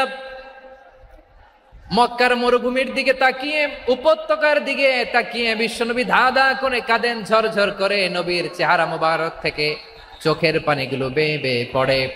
আমার জন্মস্থান, আমার শৈশব, কৈশোর, যৌবন কেটেছে এই মক্কায়, আমার এলাকায় আমি ঢুকতে পারি না। বিশ্বনবী মক্কার অনতি দূরে দাঁড়িয়ে জায়েদকে পাঠালেন, জায়েদ যাও দেখো কেউ আমাকে সাপোর্ট করার মতো আছে কিনা, যাও অমুকের কাছে যাও। জায়েদ গেলেন, তারাও প্রত্যাখ্যান করে ফিরিয়ে দেয়। বিশ্বনবী বললেন যাও অমুক লোকের কাছে যাও, তিনিও প্রত্যাখ্যান করে ফিরিয়ে দিলেন। কেউ বিশ্বনবীকে আশ্রয় দিতে রাজি হয় না। নিজ জন্মভূমিতে বিতাড়িত বিশ্বনবী, সর্বশেষ বিশ্বনবী বললেন যাও মুতঈম ইবনে আদির ঘরে যাও। মুতঈম ইবনে আদি মুশরিক, তার কাছে যাও। গেলেন, মুতঈম ইবনে আদি রাজি হয়ে গেল। সুবহানাল্লাহ বলেন। দেখেন, অনেক বিপদের সময়ও আমি নিজে সাক্ষী, সামাজিকভাবে রাজনৈতিকভাবে কত ঝঞ্ঝা, কত ষড়যন্ত্র, কত কনস্পাইরেসি পাড়ি দিয়ে আমাদেরকে সামনে এগিয়ে যেতে হয়। এই শত্রুদের ভেতরেও একজনকে দাঁড় করিয়ে দেয় যে আল্লাহর কোরআনের জন্য রেডি হয়ে যায়। পড়েন সুবহানাল্লাহ। মুতঈম ইবনে আদি, আল্লাহ তার মনকে নরম করে দিলেন। মুতঈম বলে, মুহাম্মদ আমি তোমাকে আশ্রয় দিব। তার দুই ছেলেকে পাঠালেন, যাও খোলা তলোয়ার নিয়ে, স্কট দিয়ে, গার্ড অফ অনার দিয়ে মুহাম্মদকে মক্কায় ঢুকাও, আর বলো আমি আমান দেব। আমান কি দিব? আমান মানে সিকিউরিটি, নিরাপত্তা। সিকিউরিটি ছাড়া, আমান দেওয়া ছাড়া কেউ থাকতে পারতো না মক্কায়। দুই ছেলে বিষ্ণু ইসা ইসলামকে নিয়ে আসলো। নবী কাবার চারদিকে তাওয়াফ করলেন, নামাজ পড়লেন। আবু জাহেল, উতবা, শাইবা, ওয়ালিদ ইবনে মুগীরা সবাই দেখে, কেউ কিছু করতে পারে না। কারণ মুতঈম ইবনে আদি ঘোষণা দিয়েছেন আমি মুহাম্মদকে আমান দিয়েছি, মুহাম্মদের গায়ে যেন কেউ স্পর্শ না করে। আওয়াজ করে পড়েন সুবহানাল্লাহ। নবীর এই বিপদকালে মুহূর্তে মুতঈমের হৃদয়টারে নরম করে দিল কে? আচ্ছা লালমনিরহাটের ভাইয়েরা বলেন, এই মুতঈম কি মুসলিম ছিল না মুশরিক? সবাই বলতে হবে মুসলিম না মুশরিক? তাহলে মুশরিকের কাছ থেকে নবী পলিটিক্যাল অ্যাসাইলাম, আধুনিক রাষ্ট্রবিজ্ঞানের ভাষায় পলিটিক্যাল অ্যাসাইলাম যেটাকে বলে, রাজনৈতিক আশ্রয়, ওনার আমান বা নিরাপত্তার এই ঘোষণায় তিনি মক্কায় ঢুকলেন। যতদিন নিরাপত্তা ছিল ছিলেন। মুতঈম যখন মারা গেল, বিষ্ণু ইসলাম হিজরত করে মদিনায় চলে গেলেন। সুবহানাল্লাহ। কিন্তু মুতঈম যে বিশ্বনবীর উপকার করছে এটা বিশ্বনবী ভুলে নাই। আমাদের অনেকে আছে উপকার করার পরে আর খেয়াল থাকে না, খাওয়ার পরে গলা দিয়ে নামলে আর খেয়াল থাকে না। এরকম আছে না নাই? আমার নবী ভুলে নাই। বদরের প্রান্তরে 70 জন কাফেরকে যখন বন্দী করে বিশ্বনবীর সামনে হাঁটু গেড়ে দাঁড় করানো হলো, বসানো হলো, 70 জন কাফের। কয়জন? বিশ্বনবী তাদের দিকে তাকিয়ে বললেন, সহিহ বুখারীর বর্ণনা, লাউ কানাল মুতঈম ইবনে আদি হাইয়ান সুম্মা কাল্লামানি হাউলাই নাতনা লা তারাকতুহুম লাহু। বদরের প্রান্তরে 70 জন বন্দী কাফিরের দিকে তাকিয়ে আমার নবী বললেন, আজকে মুতঈম ইবনে আদি যদি বেঁচে থাকতো আর তোমাদের 70 জনের ব্যাপারে যদি মুতঈম এক বাক্যে একটা সুপারিশ করত, তার সম্মানে আজকে তোদের সবাইকে আমি মাফ করে দিতাম। সুবহানাল্লাহ নাই? ওই যে চিল্লাচিল্লি যে কথা বোঝে নাই, কোন জিনিস মিস করছে ওরা নিজেরাও বোঝে নাই। বিশ্বনবী মুতঈমের এই সাহায্যের কথা বলে নাই। 70 জন মুশরিক হাঁটু গেড়ে বসা, নবী চাইলে এখনই এক্সিকিউশন অর্ডার দিতে পারে। তিনি বললেন, আজকে যদি মুতঈম বেঁচে থাকতো আর মতেন যদি তোদের জন্য সুপারিশ করতে, এই আবর্জনাগুলোর ব্যাপারে সুপারিশ করতে, আমি মুহূর্তেই তোদেরকে এমনি মাফ করে দিতাম। এবার বলেন, ইসলাম কি ন্যারো মাইন্ডেড না ব্রড মাইন্ডেড? শুধু তাই নয়, যাকে যে সম্মান দেয়ার আমার নবী দিতেন, হোক আস্তিক হোক নাস্তিক, হোক মুসলিম হোক অমুসলিম। বিষ্ণু ইসলাম যখন রোমান সম্রাটের কাছে চিঠি লিখেছেন, আমার প্রিয় লালমনিরহাটের ভাইরা, অল্প কয়েক মিনিট কয়েকটা জরুরি কথা বলবো, এদিকে তাকান, এদিকে তাকান। রোমান সম্রাটের কাছে বিশ্বনবী যখন চিঠি লিখলেন মিন মুহাম্মদ রাসূলিল্লাহ ইলা হিরাকলা আযীমির রোম, মুহাম্মদের পক্ষ থেকে হিরাক্লিয়াসের কাছে, যিনি হচ্ছেন আযীমির রোম। এটা নবী নিজ থেকে বানায় লিখছেন, অতিরিক্ত সম্মান দিয়ে। কোন রাষ্ট্রপ্রধান যখন আসে তাদেরকে আমরা কি বলি জানেন? তার নামের শেষে HE এটা লিখতে হয়, H.E. মানে হিজ এক্সেলেন্সি। কি লেখে? হিজ এক্সেলেন্টি, অথবা ইউর হাইনেস, ইউর ম্যাজেস্টি। দেখেন, বিশ্বনবী সাল্লাল্লাহু আলাইহি ওয়াসাল্লাম সব নবীদেরও নবী, তিনি একজন মুশরিক খ্রিস্টান সম্রাট রোমান সম্রাটের কাছে চিঠি লিখতে যায়, লিখতেছে ইলা হিরাকলা আযীমির রোম, হিরাক্লিয়াসের কাছে আমার চিঠি, যিনি রোমের আযীম, হিজ হাইনেস, মানে রোমের অনেক সম্মানিত এক বাহাদুর। আওয়াজ করে বলেন সুবহানাল্লাহ। তার মানে যাকে যে সম্মান দেয়ার এটা বিশ্বনবী দিতেন। এমনকি যেই ইহুদিরা ভালো ছিল, এই ইহুদিদেরও প্রশংসা করেছেন বিশ্বনবী মুহাম্মদুর রাসূলুল্লাহ সাল্লাল্লাহু আলাইহি ওয়াসাল্লাম। এক ইহুদির প্রশংসা করেছেন বিশ্বনবী। ইহুদির কার? আমি তো আমার ভাইয়ের প্রশংসা করি না, আমি তো এক আলেম আরেক আলেমরে স্পেস দেই না, আমি তো এক দায়ী আরেক দায়ীর সাথে বসতে চাই না। আমার নবী ইহুদির প্রশংসা করে। কার প্রশংসা? ওই ইহুদির নাম ছিল মুখাইরিক। সিরাত গ্রন্থ ঘাটলে পাবেন। তিনি বলেছেন মুখাইরিক খাইরু ইয়াহুদ, Mukhayriq is the best of the Jews. জুইশদের মধ্যে সে সবচেয়ে ভালো। কেন প্রশংসা করলেন তার? এর কারণ মদিনা চার্টারে কথা ছিল সব ধর্মের মুসলিম মুশরিক ইহুদিরা মিলে মদিনাকে রক্ষা করবে। কিন্তু তৃতীয় হিজরিতে যখন উহুদের যুদ্ধ শুরু হলো, সবার কথা ছিল যেই আক্রমণ করে আমরা মদিনাকে বাঁচাবো। কোন শহরকে বাঁচাবো? মদিনাকে। কিন্তু কুরাইশরা যখন অ্যাটাক করলো, ইহুদিরা আর আসে না, ইহুদিরা আর বেরোয় না। বিষ্ণু বললেন, ওহে ইহুদিরা, তোমরা না চুক্তি করলে আমার সাথে যে মদিনা বাঁচাতে সবাই ঝাঁপিয়ে পড়বো, আসো। একটা ইহুদিও বেরোয় না, কেউ আসে নাই সেদিন, একজন ছাড়া। তার নাম মুখাইরেক। তার নাম কি? মুখাইরেক বাহাদুরের মতো ঘোড়সাওয়ার হয়ে বেরিয়ে গেলেন এবং বললেন, গোটা ইহুদি সাম্রাজ্যের একজনও যদি না আসে, আমি মুখাইরেককে কেউ ঘরে আটকে রাখতে পারবে না। বেরিয়ে আসলেন, এসে বললেন, আমি মুহাম্মদের পক্ষে যুদ্ধ করব।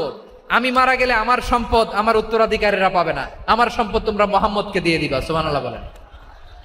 উহুদের ময়দানে 70 জন মুসলমান শহীদ হলো।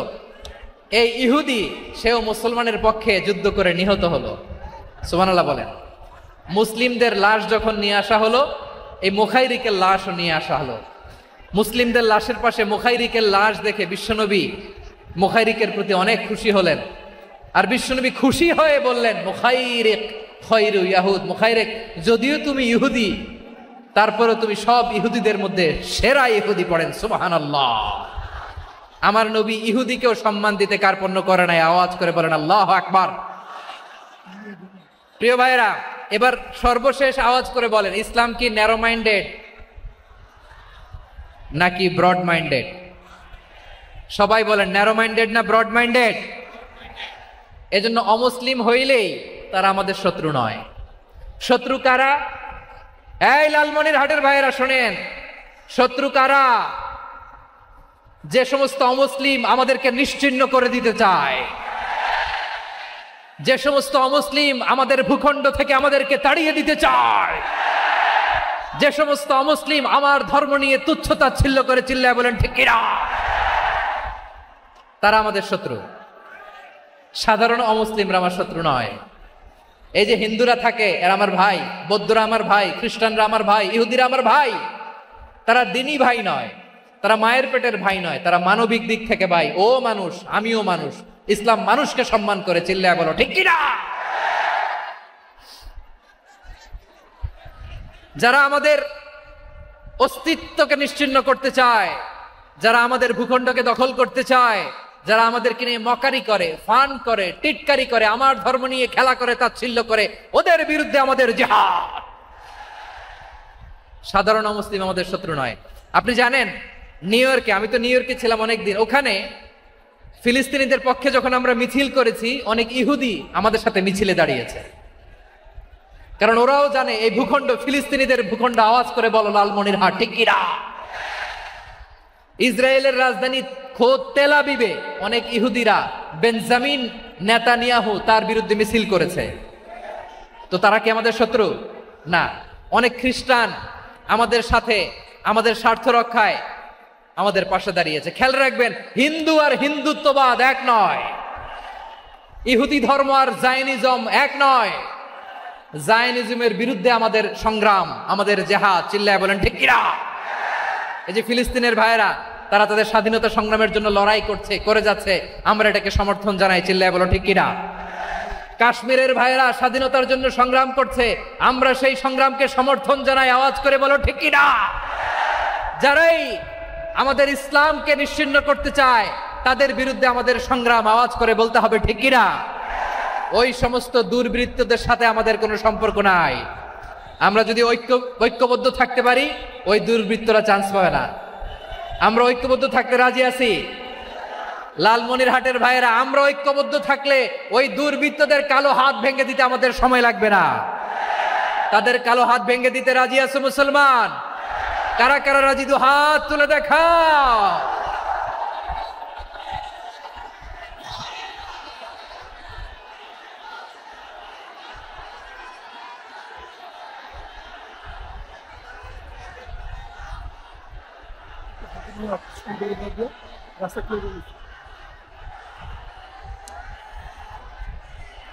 আমার প্রাণ প্রিয় লালমনিরহাটের ভাইয়েরা, শত্রু কাফের আর অশত্রু কাফেরের মধ্যে পার্থক্য আছে না নাই? আবু তালেব মুশরিক, আবু জাহেল মুশরিক, কিন্তু দুই মুশরিকে পার্থক্য আছে না নাই? আবু তালেব নবীর চাচা, মুশরিক, মারা গিয়েছে মুশরিক অবস্থায়, কিন্তু আজীবন আমার নবীকে আগলে রেখেছে, আমার নবীকে সাপোর্ট করেছে, ভালোবেসেছে। আবু জাহেল মুশরিক, মারা গিয়েছে মুশরিক হিসেবে, আজীবন আমার নবীর বিরুদ্ধাচারণ করেছে। আবু জাহেলের শক্তি, সামর্থ্য, স্ট্র্যাটেজি, প্ল্যান সব আমার নবীর বিরুদ্ধে ছিল। এই আবু জাহেলের কারণে একটা দিন শান্তিতে আমার নবী মক্কায় ঘুমাতে পারে নাই। চিল্লায় বলেন ঠিক কিনা? এজন্য রব্বুল আলামিন বলেন, লা ইয়ানহাকুমুল্লাহু আনিল্লাযীনা লাম ইউকাতিলুকুম ফিদ-দীনি ওয়া লাম ইখরিজুকুম মিন দিয়ারিকুম আন তাবাররুহুম ওয়া তুকসিতু ইলাইহিম ইন্নাল্লাহা ইউহিব্বুল মুকসিতিন।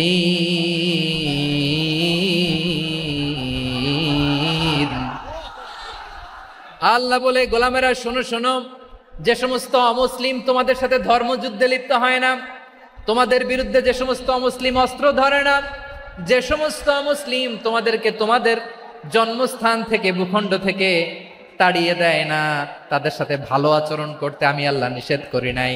তাদের সাথে সদাচরণে কোনো নিষেধাজ্ঞা নাই, বরং তাদের সাথে সদাচরণ করো, এটাই আমি আল্লাহ চাই। তাহলে আমার যে অমুসলিমরা আমাদের সাথে শত্রুতা করে না, তুচ্ছতাচ্ছিল্য করে না, আমাদের ভূমি থেকে আমাদেরকে উচ্ছেদ করতে চায় না, আমাদের বিরুদ্ধে অস্ত্র ধরে না, ওই অমুসলিম ভাইদের সাথে আমাদের কোনো দ্বন্দ্ব আছে? কোনো বিরোধ আছে? বরং আছে ভালোবাসা। বরং আছে কি? এই ভালোবাসা দিয়ে আমরা বিশ্ব জয় করব। রাজি আছে মুসলমান? আমাদের পুঁজি ভালোবাসা। আমাদের পুঁজি কি? এবার আওয়াজ করে বলেন, আমার এই পুরো আলোচনা থেকে the religious coexistence, peaceful coexistence, শান্তিপূর্ণ সহাবস্থান, কমিউনাল হারমোনি, এই সাম্প্রদায়িক সম্প্রীতি, এই আলোচনা থেকে কি বুঝলেন? ইসলাম কি ন্যারো মাইন্ডেড না ব্রড মাইন্ডেড? এই ব্রড মাইন্ডেড হৃদয় নিয়ে, ভালোবাসা দিয়ে আমরা বিশ্ব জয় করতে চাই। রাজি আছেন? আল্লাহ কবুল করুক। আমরা সবাই পড়ি আমিন। লালমনিরহাটের জেলা স্টেডিয়ামে আমার প্রিয় মায়েরা, বোনেরা, আপনাদের জন্য একটা হাদিস বলে শেষ করব। বিশ্বনবী বলেন, আমার মায়েরা খেয়াল করে শুনুন, বিশ্বনবী আপনাদের উদ্দেশ্য করে বলেন, আল মারআতু ইযা সাল্লাত খামসাহা ওয়া সামাত শাহরাহা হাফিজাত ফুরুজাহা আতাআত বা'লাহা ফালতাদখুল মিন আইয়ি আবওয়াবিল জান্নাতি শাআত। বিশ্বনবী বলেন, ও রমণীরা, ও নারীরা, যে সমস্ত নারী এই 4টা কাজ করবে, এই 4টা কাজের গ্যারান্টি দিবে, তাদেরকে জান্নাতের 8টা দরজার গ্যারান্টি দেয়া হবে। কি 4টা কাজ? 1 নাম্বার, আল মারআতু ইযা সাল্লাত খামসাহা, যে নারী 5 ওয়াক্ত নামাজ পড়ে কি করে? জেলা স্টেডিয়ামে অবস্থানরত আমার নারীরা, বোনেরা, বিশ্বনবী আপনাদেরকে 4টা কাজের কথা বলেছেন, খুব বেশি না। 4টা করলে 8 জান্নাতের দরজা সব খোলা। কোনটা দিয়ে যাবেন? যেটা দিয়ে মনে চায়। 1 নাম্বার 5 ওয়াক্ত নামাজ। আমার বোনেরা জোহরের নামাজ পড়তে পড়তে এটা আসরে নিয়ে যায়, আসর পড়তে পড়তে এটা মাগরিবে নিয়ে যায়, এরকম আসরা নাই? লালমনিরহাটে হয়তো নাই। আমার বোনেরা এটা করবেন না। ইন্নাস সালাতা কানাত আলাল মুমিনিনা কিতাবাম মাওকুতা, সময় মতো পড়বেন। সামাত শাহরা, রমাদানের রোজাগুলো রাখবেন। হাফিজাত ফুরুজাহা, যে নারী তার চরিত্রকে হেফাজত করে, তার প্রাইভেট হেফাজত করে, তার লজ্জাস্থান হেফাজত করে। ও মায়েরা, আপনার এই গর্ভ যে কত দামি আপনি জানেন না। আপনার এই গর্ভ থেকে জন্মাবে আগামীর সালাহুদ্দিন আল আইয়ুবী। আপনার গর্ভ থেকেই জন্মাবে ইমাম আল মাহদি আল মুনতাদার। আপনার পেট থেকে জন্মাবে আবু সাইদের মতো বীর সৈনিক। আপনার পেট থেকে জন্মাবে মুগ্ধের মতো বীর মুজাহিদ। আপনি জানেন না কে আসবে আপনার পেট থেকে। সময়টাকে কাজে লাগান, ইসলামকে বুঝেন, মানেন, আমাদের ইসলামিক লেকচারগুলো শোনেন। আমরা যে বার্তাগুলো, ইনস্ট্রাকশনগুলো, দিক নির্দেশনাগুলো আপনাদের খেদমতে রাখি, এগুলো মেনে চলুন। আপনিই পারেন আপনার ঘরটাকে জান্নাতের টুকরা বানাতে। একটা family, it's a very big institution and you are the MD, the managing director of this institution. চিল্লায় বলেন ঠিক কিনা? চাইলেই পারেন ঘরটারে জান্নাতের টুকরা বানাতে। 5 ওয়াক্ত সালাত, রমাদানের রোজা, নিজের চরিত্রের হেফাজত, ও আতাআত বালাহা, স্বামীর আনুগত্য।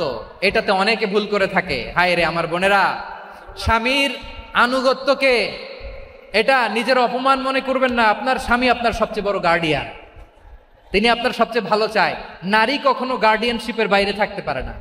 হয় আপনি বাবার গার্ডিয়ানশিপের ভেতরে, বাপ না থাকলে ভাই আপনার গার্ডিয়ান, ভাই না থাকলে চাচা গার্ডিয়ান, বিয়ের পরে আপনার স্বামী আপনার গার্ডিয়ান। শরিয়া সম্মত স্বামীর আদেশগুলো আপনি মেনে চলবেন, কিন্তু শরিয়া বিরুদ্ধ কোনো আদেশ মানতে আপনি বাধ্য নয়। আওয়াজ করে বলুন সবাই ঠিক কিনা?